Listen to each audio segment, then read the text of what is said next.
लाल जी महाराज के मंगल प्रवचन। आप जी को वो परमात्मा के जो ग्रंथ हैं उन सदग्रंथों का गूढ़ ज्ञान आप तक पहुंच रहा है। इसके लिए सहयोगी सिद्ध हुआ है ये वर्तमान के भौतिक उपकरण जैसे टीवी चैनल हैं, प्रोजेक्टर है, मोबाइल बना दिए। मोबाइल की जो खोज है ये परमात्मा की दी हुई है आपके लिए। ऐसी सुविधा आपको दे दी पुण्यात्मा, जेब में डाल के मोबाइल और लगा के मंत्र और कान में लगा दे लीड। ना तो साथ वाले ने पता यू करके रहा है, ना कोई डिस्टरबेंस हो।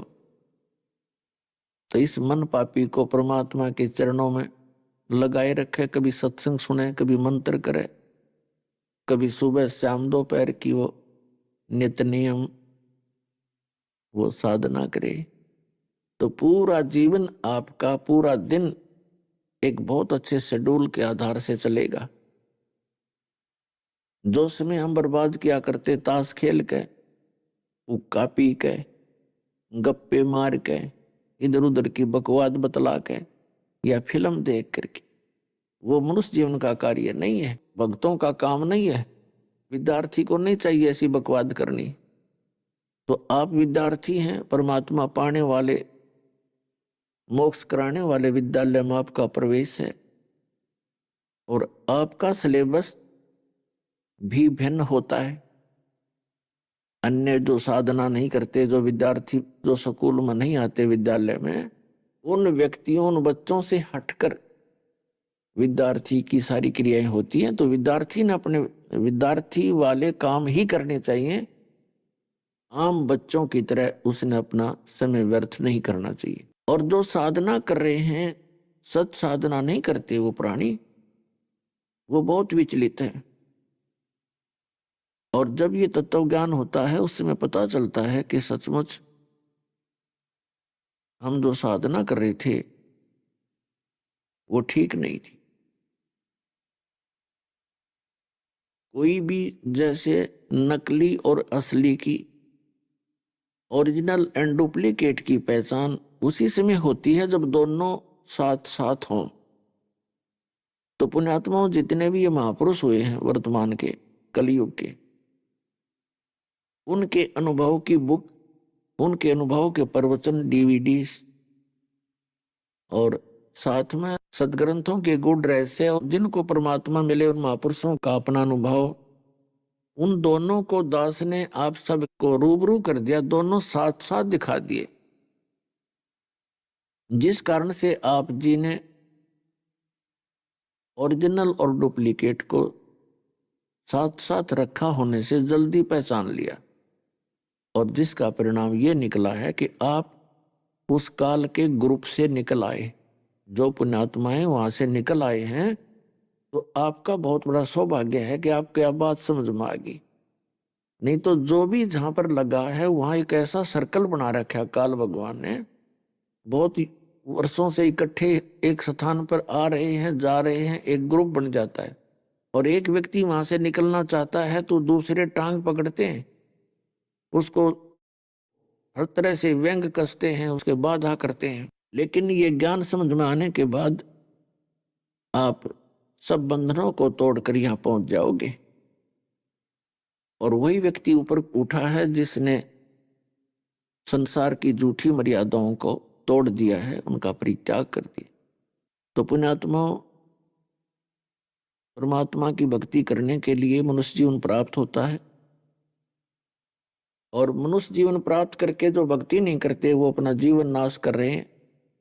उनका जीवन ऐसा बताया है जैसे कबीर साहब कहते हैं कि जो भक्ति नहीं करते वो ऐसे मानव शरीर है उनका, जैसे किसी ने कुआं बनवा दिया और उसमें पानी सूख गया, खत्म हो गया, जल नहीं है। तो उसका नाम भले ही कुआं है लेकिन उसमें गुण कुएं के नहीं है। ठीक इसी प्रकार जो मानव शरीर प्राप्त करके भक्ति नहीं करते, धर्म पुण्य नहीं करते, उनका नाम मनुष्य अवश्य है लेकिन काम मनुष्य के नहीं है।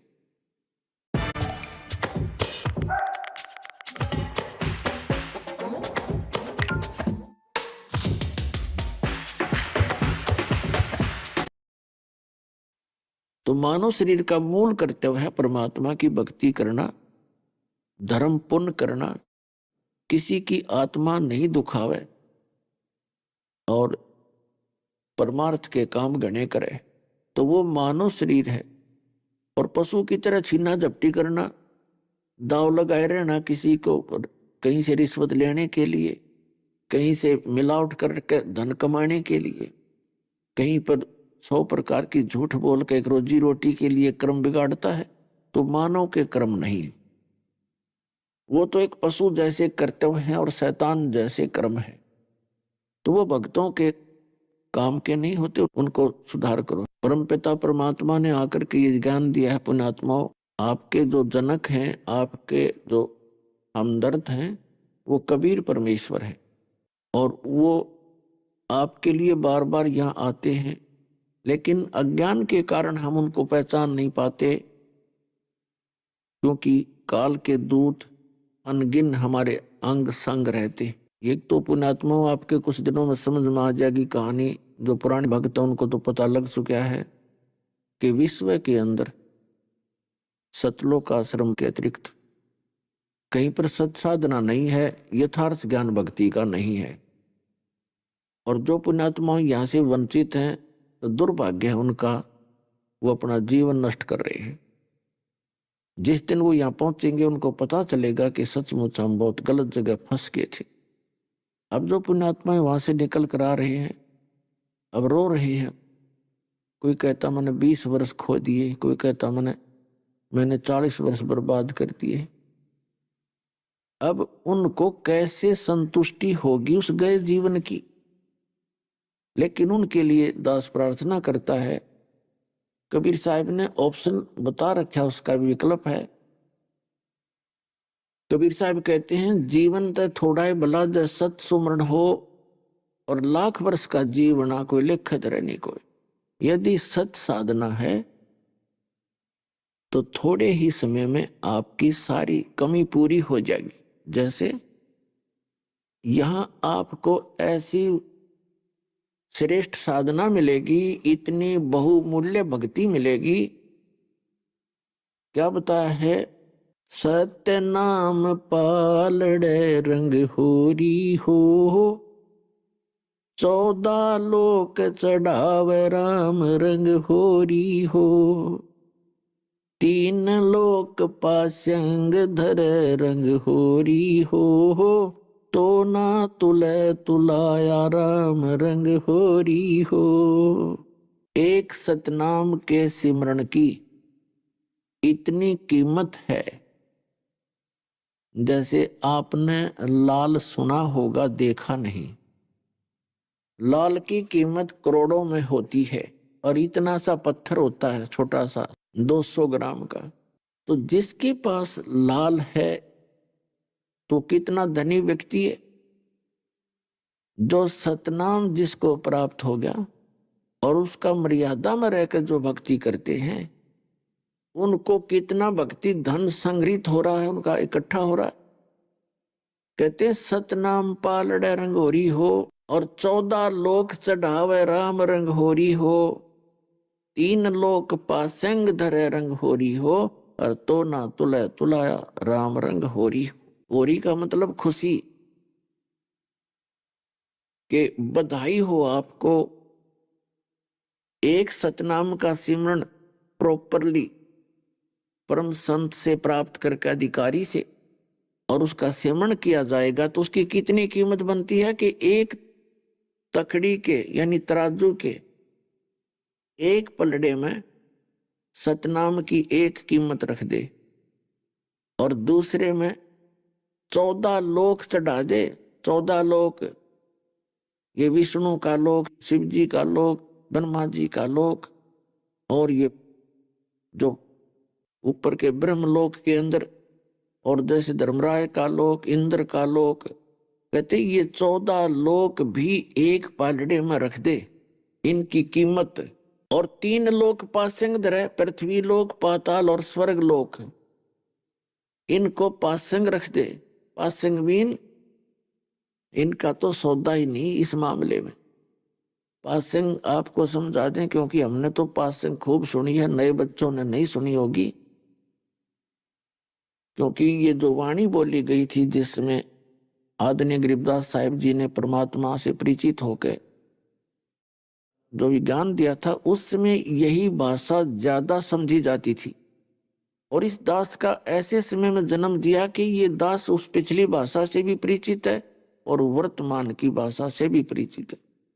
तो उस परमात्मा के लिखे हुए गूढ़ रहस्यों को जो अपनी मातृभाषा में तो दास समझ के आपको उसको डिफाइन कर सकता है, ऐसे समय में दास का जन्म हुआ। पासिंग होता है कि जैसे दास का जन्म किसान परिवार में हुआ और हमारे घर पर ये व्यापारी लोग आते थे गेहूं बाजरा जवार खरीदने के लिए, तो तखड़ी लाते थे अपनी। तो घर वाले उनको कहते थे, लाला जी इसको चेक करा, कहीं इसमें कोई गड़बड़ तो नहीं है तेरी तराजू में। तो वो चेक कराता था और उसमें डिफेक्ट होता तो उसी कणक से, जैसे गेहूं तोलने हैं तो गेहूं में से एक मुट्ठी गेहूं लेकर और जिस पलड़े में डिफेक्ट था उसमें डाल दिया जाता था। फिर वो बैलेंस हो जाता था, लेवल आ जाती थी। वो डिफेक्ट ठीक करने के लिए जो थोड़े से गेहूं डाले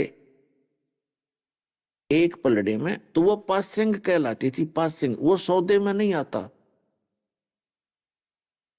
तो कहते हैं इस पृथ्वी पर आप रह रहे हो और एक छोटे से टुकड़े का कोई एमएलए एमपी या मंत्री मुख्यमंत्री बन जाता है, तो नो सोचो आप, पता नहीं वो क्या बन गया। और आप जो सत भक्ति कर रहे हो वो क्या बन गया। इस पूरी पृथ्वी को और पाताल लोक और स्वर्ग लोक को ये तो पासिंग बताई है भक्ति मार्ग में, इस सतनाम के सौदे में। वो तो पासिंग रख दी एक साइड में। हम इस पृथ्वी पर छोटे से टुकड़े को 2 प्लाट मिल गया, हम चौड़े होकर अंडे 2 करोड़ का मिल गया बड़े शहर में, हर कल मृत्यु हो जाए, फिर कितना कुत्ता बनकर शहर सपट्टा करता फिर उन्हीं गलियों के अंदर से। तो ये काल की भूल भुलैया है पुण्यात्माओं, ये सत्कर मान लेना। और जो कहीं पर गलत जगह पर फंस रहे थे, यहां आगे वो दिल छोटा नहीं करें, क्योंकि आप तो और डर के भक्ति गणी करोगे कि पिछला जन्म तो गया मेरा। तो इस कारण से वो पिछला जितना भी आपका एरियर है, पिछला जो गया हुआ समय आपका जल्दी कवर हो जाएगा, जल्दी वो पूरा हो जाएगा। उसके लिए बताया है कि एक सतनाम का जाप और उसकी कितनी कीमत है। सतनाम पालड़े रंगोरी हो, 14 लोग चढ़ावे राम रंगोरी हो, 3 लोग पासेंग दरे रंगोरी हो, और तो ना तुले तुलाया राम रंगोरी हो। एक सतनाम के जाप की इतनी कीमत है। और आप दिन में कितने जाप करते हो सतनाम के। सतनाम के अंदर 2 अक्षर हैं। सतनाम सतनाम ये कोई जाप नहीं है, उसके अंदर 2 अक्षर हैं, एक ओम है एक तत् है, उपदेशी को पता है। तो ये श्वास उस श्वास से भक्ति होती है इसकी। यदि हम वैसे मौखिक मानसिक जाप करते हैं और श्वास के द्वारा एक बार करते हैं, 1000 बार तो आप मानसिक जाप कर लो, मन मन में जो जाप करते हैं। और एक बार श्वास उस श्वास से गुरु से लेकर के पूरे गुरु से, नकलियों से नहीं काम करेगा।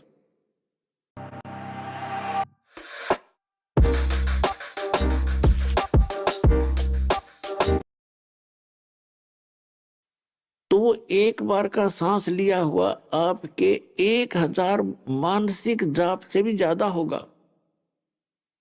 आप हिसाब लगा सकते हो कि ये कितना कीमती मंत्र जो आपको प्राप्त हुआ। तो उन पुण्यात्माओं को चिंतित नहीं होना चाहिए जो दूसरे पंथों में फंसे हुए थे और यहां आ गए। थोड़े ही दिनों में कवर हो जाएगा आपका।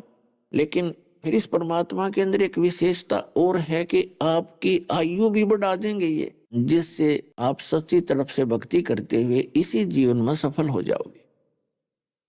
नेक्स्ट जीवन की आशा भी मत करना, यह भी आपकी भूल होगी कि अगले जन्म में देख लूंगा। अगले जन्म में मनमाने यो नाइजीरिया में पटक दे ठाके। इसका काल का भी तो कसूता काम है। और हमारे संस्कार रले मिले एक दूसरे के साथ। पहले ना कोई हिंदू था, ना मुसलमान, सिख, ना ईसाई। हमारे पूर्व के संस्कार जो हैं वो रले मिले हैं। हम पहले एक थे और आज हम पूरी पृथ्वी के जो जीव हैं सब के संस्कार आपस में रले मिले हैं, तो उनके आधार पर हम कहीं भी जन्म ले सकते। और महापुरुषों ने तो पिछले सारे इतिहास में बता रखे हैं कि ऐसे ऐसे होता है। तो इसलिए अगले जीवन की आशा मत रखना और इसी जन्म में पार हो जाओगे, चाहे कोई वृद्ध है चाहे कोई बालक है। क्योंकि जो व्यक्ति लेट लगते हैं इस भक्ति में उनको ज्यादा तड़फ बनती है, फिर वो नहीं एक सांस भी खाली जाने देना चाहते। और इसे की कीमत है। जो नए बच्चे लगते हैं, ठीक है, बहुत पुण्यकर्मी प्राणी हैं जो छोटी उम्र में लग गए, लेकिन वो इतनी तड़फ बना नहीं सकते क्योंकि उनका अभी माइंड जो है, उनका मस्तिष्क जो है संसारिक काम में भी व्यस्त घना रहता है। और जो ऐसे लुट पिट कर आते हैं वो सतिथि को वो खूब जानते हैं। वो ये इंतजार करते हैं कि सतनाम कब मिले और मैं रगड़ा लाऊं नाम का और खूब भक्ति करूंगा, सारी कसर काट लूंगा। तो इसी का नाम भक्ति है। जो तड़प के साथ, सच्ची लगन के साथ जैसे लुटे पिटे व्यक्ति महसूस करते हैं, फिर वो ज्यादा धन कमाने की चेष्टा करते हैं। तो इस तरफ से की हुई साधना वो बहुत ज्यादा काम करती है।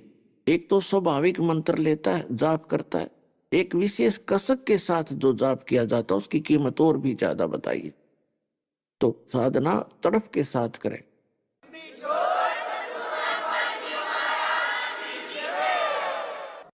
अपने आत्मा, हम सभी यहाँ काल के जाल में फंसे हुए हैं और हम अपनी परंपरागत क्रियाओं को सही मान रहे होते हैं। क्योंकि हम जब भी देखते हैं या सुनते हैं अपने कुल के लोगों से, धर्म के लोगों से, तो हम अपने इस संसारिक और अपने गृहस्थ आश्रम के ही विषय में अधिक जानकारी प्राप्त करते हैं और उसमें हम व्यस्त हो जाते हैं। वो परमात्मा आता है फिर हमें याद दिलाता है। अपने आत्मा जैसे बच्चा माँ के गर्भ के अंदर होता है तब तो उसको पूर्ण ज्ञान होता है कि अब मेरा जाने के बाद संसार में क्या कर्तव्य है, मुझे कैसे साधना करनी चाहिए और पीछे मैंने कितनी गलतियां की, कितने मनुष्य जीवन नष्ट किए, वो उसको पूरे दिखाई देते हैं। उस समय तो पूरी तरफ में होता है कि किसी प्रकार एक बार बाहर निकलो माँ के गर्भ से और फिर भक्ति करा करूंगा। और बार आते इस काल ने ऐसी व्यवस्था कर रखी है जिसके 3 गुण हैं। एक रजगुण युक्त ब्रह्मा जी, सतगुण युक्त विष्णु जी, तमगुण युक्त शिव जी। ये इस काल के पुत्र हैं। यहाँ का जो भगवान है जिसको ऋषि लोग ब्रह्म कहते हैं और संतों ने उसे काल कहा है, इसका राज्य है ये 21 ब्रह्मांड। 21 ब्रह्मांड का शासक है ये, 21 ब्रह्मांड का प्रभु है, स्वामी है। और वो पूर्ण परमात्मा असंग ब्रह्मांड का मालिक है। यहाँ का जो लोक है, यहाँ जन्म और मृत्यु सदा बनी रहेगी और यहाँ केवल जैसा कर्म प्राणी करेगा वैसा ही फल मिलेगा, दोनों भोगने पड़ेंगे।